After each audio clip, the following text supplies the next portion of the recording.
Le progrès technologique n'arrête pas d'évoluer de manière exponentielle depuis le grand mouvement d'industrialisation massive du XXe siècle. Néanmoins, ces innovations désormais devenues inhérentes à notre vie quotidienne ne comportent pas que des avantages.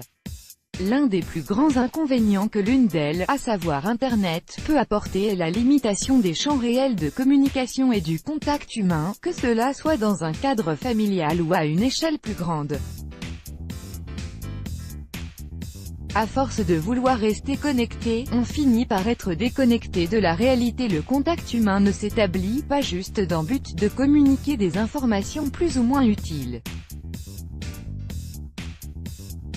Cela sert également à transmettre des émotions et d'interagir dans un objectif de divertissement. Après la démocratisation d'Internet, notamment depuis les environs de l'année 2010, bon nombre de personnes ont été impliquées dans une tendance massive de virtualisation du contact. Ce processus a été avant tout déclenché par l'apparition des réseaux sociaux. Une nouveauté qui, contrairement aux logiciels de messagerie conventionnels, permet de mener presque toute une vie dans un cadre tout à fait virtuel, parler, immortaliser ses moments préférés, partager des contenus, acheter, vendre, jouer, faire des rencontres, etc. Cette tendance n'a malheureusement pas que du bon, car elle s'est très vite transformée en addiction, voire en réalité alternative pour beaucoup. Elle est aussi devenue problématique au sein de plus d'une famille où rien que le fait de se parler est devenu rare. Est-ce que le fait d'élever ses enfants dans un environnement où personne n'est changé, où la seule chose qui peut faire rire et pleurer est un écran, est vraiment une idée saine? Une expérience pas comme les autres. En novembre 2015, une jeune maman de Lakeside en Californie a fait quelque chose d'incroyable. Brandy, mère de jumeaux, Blaine et Riley, a décidé de faire une petite expérience au sein de sa propre maison, qui a fini par lui révéler une triste vérité au sujet de l'impact que la technologie peut avoir sur la dynamique familiale.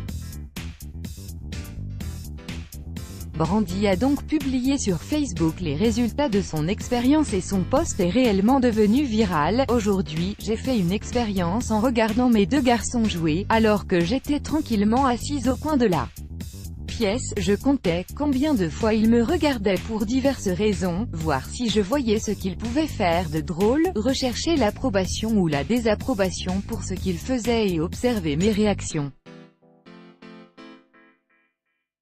Je ne pouvais pas m'empêcher de me demander ce que j'aurais transmis comme message à mes enfants si j'étais concentré sur un appareil quelconque plutôt que de faire attention à eux. 28 fois mes deux petits anges se seraient demandé si Internet était plus important qu'eux.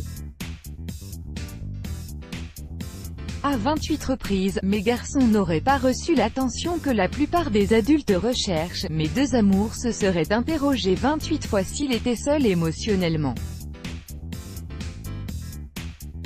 En grandissant, mes deux garçons auraient été 28 fois rassurés de savoir que je suis en ligne car c'est ce qui compte vraiment. Une invitation à changer ses habitudes avant qu'il ne soit trop tard, dans un monde où on est accepté comme on nous voit et non comme on est réellement. Dans un monde où la validation vient par le nombre d'adeptes et d'affinités qu'on a. Dans un monde où les moments précieux passés avec des êtres chers sont remplacés par l'isolement et les messages textuels, je vous prie de vivre différemment de cela, s'il vous plaît. Pensez à mettre de côté ces appareils et passer du temps avec votre famille et vos proches.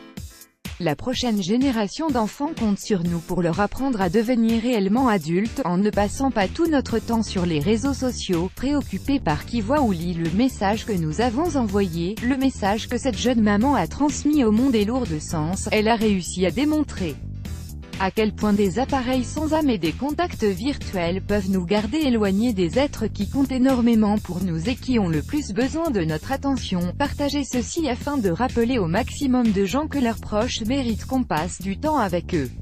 Let's block ADS. Why?